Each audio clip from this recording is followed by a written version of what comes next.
Hi, I'm Steve Adubato. Hopefully I have some good questions on this edition of One-on-One. I'm pleased to be joined by Brian Carovillano, who is Managing Editor, Associated Press. Good to have you with us. Thanks. Good to be here. For those who don't know what the AP is, go ahead. It is? The AP is an independent news agency that is a membership cooperative of U.S. news organizations, but we cover the world in a totally nonpartisan way. And we are in 250 locations around the world, including places that no other news organization is really present, like North Korea and Iran. We are in all 50 states, including all 50 state houses, and our content appears in 15,000 news outlets around the world and reaches, by some estimates, half the world's population. We're taping in the fall of 2019, early in October.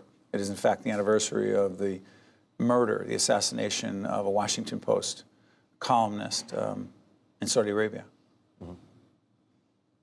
Significant, that murder, that assassination, the lack of a follow-up, in the context of how journalism is seen, not just in this country and viewed by the Trump administration, but also around the world. Am I conflating things there? Yeah, it's a horrific tragedy. Standing on its own, the Khashoggi murder is a terrible thing that happened, that a journalist was targeted and murdered for his work, and specifically for his work as a columnist, as an opinion columnist that was seen by the Saudi government as critical of the government. And the CIA in our country said it was them. Yeah, there's a lot of intelligence that indicates that it was them. I don't think even Mohammed bin Salman is denying that his government carried out the murder. He's just saying that he had nothing to do with it. So taken on its own, it's a horrific tragedy. Taken as part of a larger global trend about how journalism is viewed by governments and by extension by people around the world, it's part of this really troubling trend over the last decade or so, which certainly didn't begin with the Trump administration, in which public trust in news media has been on the decline. There's plenty of data to show that. And I think what we're seeing now is that leaders around the world feel more emboldened to treat journalists in ways that were unthinkable even a generation ago. And it's part of that trend. It's perhaps the most extreme or one of the most extreme extensions of that trend.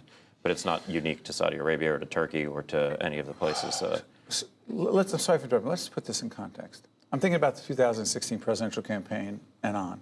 Mm-hmm. And believe what you will, like the president, don't like the president, it's your business. We are here to ask tough questions and look at the facts and try to make sense of them. When the president started during the campaign to turn around in a rally with thousands of people, 20,000 people, point at the media and say they are the enemy of the people, they are fake news, and in some people's eyes, communicated a message that being hurtful to them, physically and any other way, fair game, unfair characterization? Well, I don't want to get too much into the characterization, but I think it's scary. No, because my characterization, he said they're the enemy of the people. Right. He said what they say is a lie, and they are our enemy in this country. And it's rhetoric that we're not used to hearing in this country. We cover, as I said earlier, the world, and we operate in some very dangerous places, and we have to send journalists into those places with equipment to ensure their safety, things like flak jackets and helmets and that sort of thing. We now, for a variety of reasons, are having the same kind of conversations about covering events that happen in this country that we are in the southern Philippines or in Afghanistan or even in Yemen. And I never thought that we'd get to that point, but that's the situation that we're in. Now, there's a lot of factors that go into that. Are we responsible in any way in the media for how a significant number of folks feel about us and don't trust us? Sure. I mean, I think some of the media's wounds are absolutely self-inflicted. I think the race to the polls, in terms of, everybody's on one side or the other. The value of nonpartisan, straight-down-the-middle journalism doesn't seem to be seen as much of a revenue producer as producing opinion-focused journalism. People yelling at each other on the air with two extreme polar points of view. And no disrespect to our friends at CNN, MSNBC, Fox, whoever, but I know what we're going to get there. Right. I mean, does that help? Well, does that help having? It's part of this. This has been going on for a long time, and it's part of a larger trend. And I think Trump and other world leaders have capitalized on what was already happening, which was a decline in public trust in the media, and they saw an opportunity there to capitalize on it, and they've done a good job of that.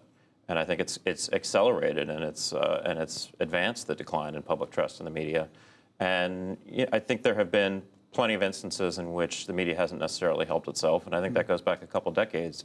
But there are hundreds of thousands of good journalists around the world who are doing their jobs, often putting their lives at risk, because they believe in the mission. And they believe that the most important thing to do at times like this, when you're faced with relentless criticism, is stay the course and do what you do, and believe that that will make a difference over time. And the AP, the credibility of your organization. I mean, the AP is at the center of that. I mean, we feel like our credibility is all we have. We don't sell newspapers. We don't broadcast shows. We don't sell advertising for the most part.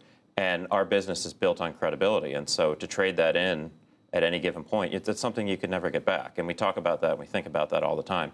Do we get it right 100% of the time? No. Sometimes we make mistakes just like everybody else does. But I would say we are relentlessly nonpartisan, and we try to be as fair as we possibly can in our journalism. But that's not the same as the sort of both sidesism that you sometimes see out there, which is like, here's one side of the story, here's the other side of the story. Usually somewhere in there is the truth, and what we try to get at is the truth. We're talking with Brian Carovillano, who is managing editor, Associated Press, if you're listening on the radio side, audio side.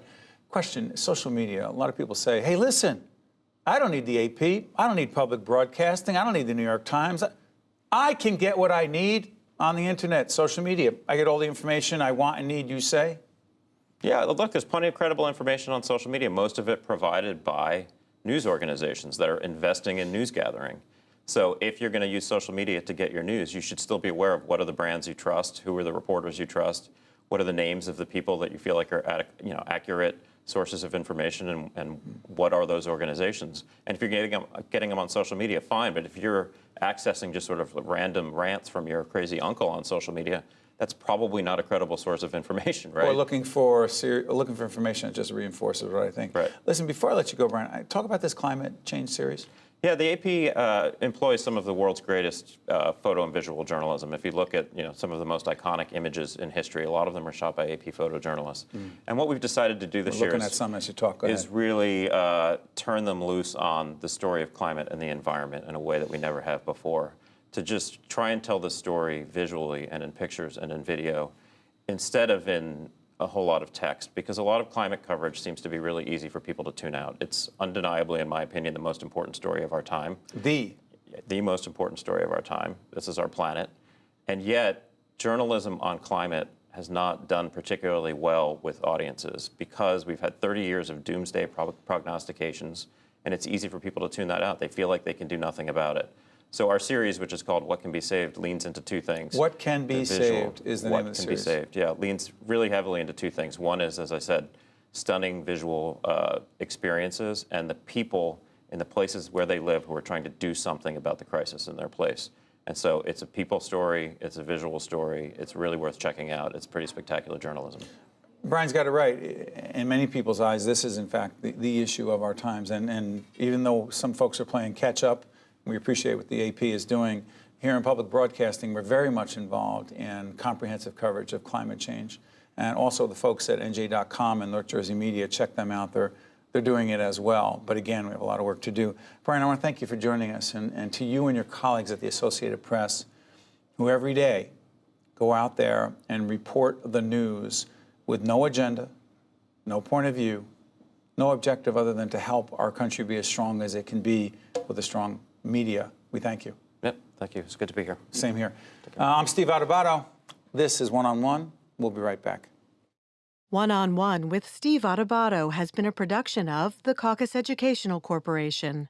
Funding has been provided by the Russell Berry Foundation, R.W.J. Barnabas Health, the law firm of Gibbons, P.C., New Jersey Resources, Caldwell University, ADP, and by Kessler Foundation. Promotional support provided by NJ.com and by New Jersey Family Magazine and NJFamily.com. Transportation provided by Airbrook Limousine, serving the metropolitan New York, New Jersey area.